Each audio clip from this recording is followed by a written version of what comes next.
Welcome to Life Happens, where Texans come to protect their legacy and prepare for the second half of life. Join your host, Attorney Kim Hegwood of Your Legacy Legal Care, and our weekly guest as we navigate the challenges that emerge as life happens. Now here's your host, Kim Hegwood. Good morning. Welcome to Life Happens with me, Kim Hegwood, and our very special guest today is Tonja Moon with the Grandbaby Project. And Tonja, I'm so excited to have you on today because I'm a huge fan. So I'm gonna try hard not to gush during this podcast, and so because I just really think what you're doing is fabulous. And so I guess one of the things that's probably going to be, we kind of start maybe a little bit at the beginning. And so, how did you get involved in this? Well, it's definitely a project, a heart project. So my grandmother, the Grandbaby Project's a nonprofit organization that I founded in honor of my grandmother, Ruby Sims. So my grandmother suffered from dementia. The last couple of years of her life were incredibly difficult. Like very common with people who suffer from dementia, she became someone we didn't know.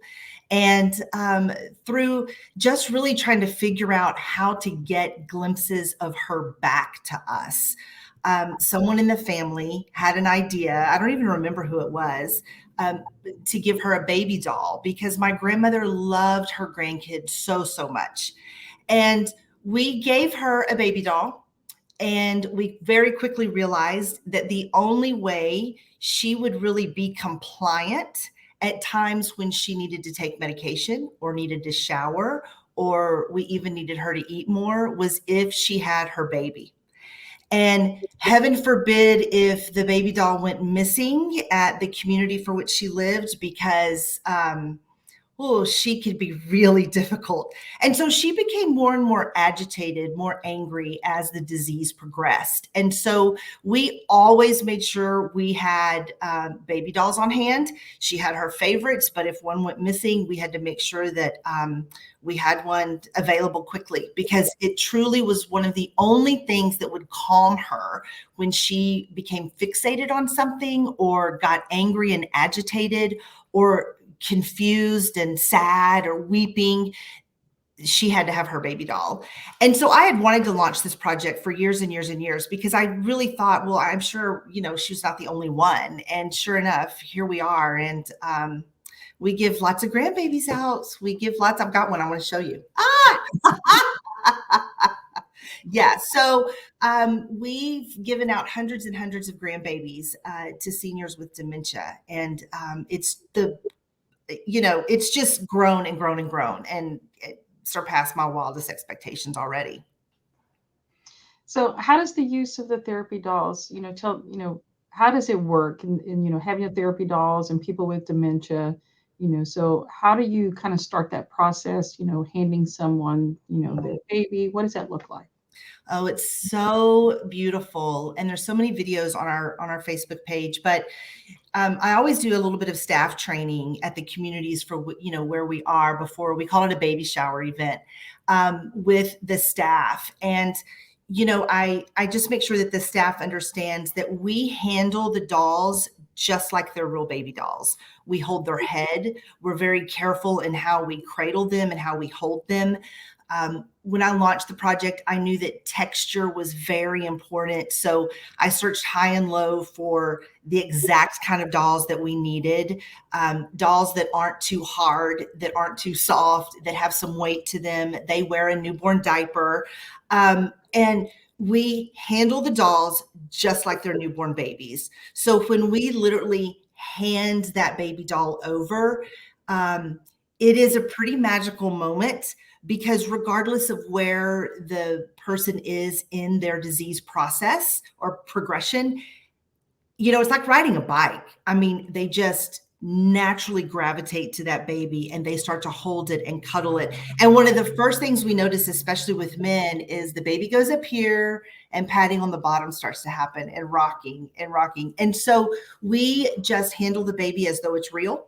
And we talk about the babies and how beautiful they are and how special they are. And it's a very natural process that ladies just typically go and grab the baby and they want the baby immediately. And the men want to, they want to get in action. They want to start rocking the baby, patting the baby, singing to the baby. And I think it's like falling off a bike. You never forget. Right. And who doesn't love, I always say, who doesn't love babies and puppies? And so it's just a very natural process. So I'm going to ask you kind of an off the wall question. Sure. Because you have this baby. So like your grandma taking care of the baby, where does the baby sleep? Do you provide stuff in the whole baby shower thing? Maybe that's, do they have a cradle? Do they have someplace to put the baby? And so for more realistic kind of stuff, Sure. walk me through that. Great question. Babies are delivered with their own blanket. So typically we have volunteers throughout the community that make our blankets. And so every baby has a blanket. And then the babies sleep right with their new grandmom or grandpop. I mean, they start cuddling them and they sleep with them. Caregivers can use the dolls. Part of the training that we offer caregivers is to use the dolls to help the residents start to relax and take naps. It's time for the baby to nap. So let's go take a nap. And, we use all of these cues and all of these techniques to help the caregivers really manage the patients better. And so, I encourage caregivers to make the baby as part of the wind down process at night. And let's go lay with the baby. They name their babies. And so, we use the baby's names. Let's go. It's time for Judy to go to night. You ready to put her down? You ready to put her to sleep? She's going to want to lay with you. And, we've had residents in the middle of a baby shower get up and want to go lay down and take the baby immediately with them. And so some communities have bassinets or beds that they'll go put the babies in whenever people start to, it's time to eat or something like that. But it's really, we leave it up to the resident and what they want to do with their baby. 99 out of 100 want the baby to sleep with them. That's interesting, because I wouldn't have, my first thought they would have, had something to, put them beside the bed and that sort of thing. So I wouldn't have done that. So, as moms, I think sometimes we're like natural caregivers, not that men aren't, or don't learn to be, but you talked earlier about, how men will put them on the shoulder and rock and sing and everything. And so is there a big difference between, except how maybe they hold the baby or what they do with the baby, between men and women? Interestingly enough, at least in our experience, men are much more vocal. So you have to kind of understand, depending on where the resident or the patient or person is in their disease progression, they may no longer have the ability to vocalize. And so we've had situations where men especially immediately want to start singing. I can't explain it. Or if they're non-vocal, they'll start humming with the baby. We have a video on our Facebook page, and at this one particular event, we had a gentleman who, the caregivers thought he's really not going to be into this too much, and he loved the baby, trotty horse right on the knee, on the shoulders, really men just want to get active with the babies. And we handed him some punch as part of the little baby shower. And we tried to take the baby from him and no, that was his baby. And he, arranged for the men get boy babies. And so he arranged the little boy baby on his lap and he had him all situated. And he was like, okay, now I can take my drink. Men, if they're able to, walk without assistance, they immediately want to get up and start walking the baby. And of course they hold the baby different. Women, we hold the babies up close, and the men typically want to hold them further out to kind of look at them. And it's very interesting to me that men seem to be even a little more into the details of the baby than the ladies are. Some of our babies have little teeth that are showing, and the men immediately want to touch that and feel that and ooh and ah over that. But I think the singing is probably the thing that stands out the most to me. I mean, they immediately go to trying to sing to the baby or hum with the baby. and trotty horse, and patty cake is a big thing. It all comes back. Patty cake, patty cake. We do a lot of patty caking at baby showers with the men.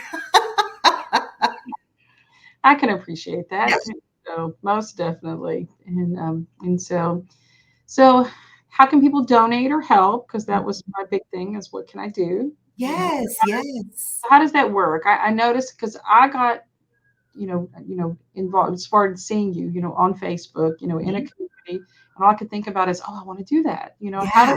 How do people get involved? Yes, yes. It's very easy. We'll take anyone. No, I'm just kidding.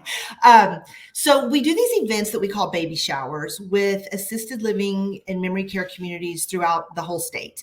And anyone that wants to volunteer, people really like to give the babies. That's really the most rewarding part, is to be there. And we're always needing people that want to go to those events with us and help us give out the babies, because there are times we're giving out 20 or 30 babies at a time, and it can get a little hectic, and so we always need help in that way. Of course, we're a nonprofit, so we survive on donations. Seniors are never, ever, ever charged for a baby, ever. And so we've got suppliers in place where we get very specific baby dolls. People say, well, can't I just use any baby doll? And I'm like, well, you can if you want. I know the results that are behind our babies. And so, of course, that's what I want. But donating is always, there's never, ever enough money for a nonprofit. So on our website, you can donate. I have a group of folks who like to sew and knit little hats for the babies. Or seniors and even some school children like to make blankets. And so we'll take anything. Every baby's delivered with a diaper, so we're always doing diaper drives. And the absolute easiest, simplest way to get involved is either to go online, send us an email that you're interested in helping out, or go to the Facebook page. All those messages come directly to me, and we'll get you involved. We've got baby showers on the books, for 6 months out in advance. So 2023 is a big year, and we'll need lots of help. So is it a calendar? Can I go to a calendar and say, hey, I'm available that day? Or we have to call to say, hey, when is your next one, and kind of work from there? So we are in the process of posting a calendar so that people will be able to do just that. So eventually you'll be able to just go click and post. I like to do some, at least a little bit of training with individuals before they go out to an event, to kind of prepare them for what to expect and how to handle the babies and things like that. So as we are right now, I kind of do all of that myself, and I've got a group of volunteers that helps. But, we're almost to the point where it's too big for me to do it all, but I still like to, have my hands in all the showers that we do. I'm there on every single one. And I just want to make sure that people are getting the most out of it, and that people truly understand that, from the moment we walk in with the babies, we are handling these babies just like we're little, parents of newborns. And so that's super important to me, because that's what the residents will mimic. And so I love talking to people. So, people always say, okay, Tonja, I want to get involved and I've got some time, and what do you need right now? And, for March or May is a huge month. The summers are huge months for us. We are super, super busy. And so we also need event with fundraising campaigns and things like that. We need lots of help in that way. So our dolls come out to about $30 each. And so when we're delivering, 20 or 30 at a time, it adds up. And so I am always looking for innovative ways to ask for money. So if anybody has any ideas, I am totally all ears. And so perfect. Yeah. Perfect. I can appreciate that. I've sat on a lot of nonprofit boards, so I understand completely how to get the money. And so most definitely. So I'm assuming that people can purchase them in themselves. And when they purchase them, can they purchase them to have it delivered to me and I take it to my grandmother or someone? Yeah. So there's a couple of different things you can do on our website, thegrandbabyproject.org. You can purchase a baby and we can send it directly to you, or we can mail the baby wherever you'd like. The babies are $99. So that comes with your baby is fully dressed, brand new newborn diaper on. We give you a couple of newborn diapers and the baby's blanket. So, we want to make sure that if there's anybody out there that wants to try a doll for someone with dementia, that they have that avenue to do that. Perfect. And so, yeah, I'm super excited about this. And so I'll tell you the story, because I think one of the things that really excites me about this is my middle sisters and my mom has a friend who has Alzheimer's. And so she was having a lot of difficulty. So my sister was getting online trying to see something, and she found almost like a life, like a cat that Yes. purred and things like that. So she sent it to to the lady's mom, and said, "Hey, you might try this with your mom and see." And she did, and it made a lot of difference. Just the petting of the cat, and taking care of the cat. So it gives them, I think, sometimes it gives them purpose. Purpose. And so, and having that purpose makes it easier, that aspect of it. And so when I saw your stuff come through, I thought, oh, this is good. Yeah. So yeah, so I'll be doing what I can, Tonja, to help Thank you. you. I want to add one thing that a lot of people don't think about. When I launched the project, I wanted to make sure that we were all inclusive and no one was left out. And so it was really important to me, whenever I was searching for just the right doll, to be able to find dolls that could be used across all barriers. So when someone orders a doll or wants a doll, or we're going to deliver dolls, we have Caucasian babies, African American babies, Hispanic and Oriental babies, and male and female. And so I think that that's super important, because I've had folks reach out to me and say, oh, I don't know, do you have this, or is this available? I'm like, yes, absolutely. Absolutely. It's available. So, all of this is just in being an advocate for these seniors, and really advocating for them. I've also found that when family members go to visit their loved one at their community, it's very common for then the resident to start saying, don't go, or I want to go home, or when can I leave, and all of that. But with the baby, and understanding how to really utilize the baby as part of their day-to-day, it's very simple to say, let's put little Susie down for a nap.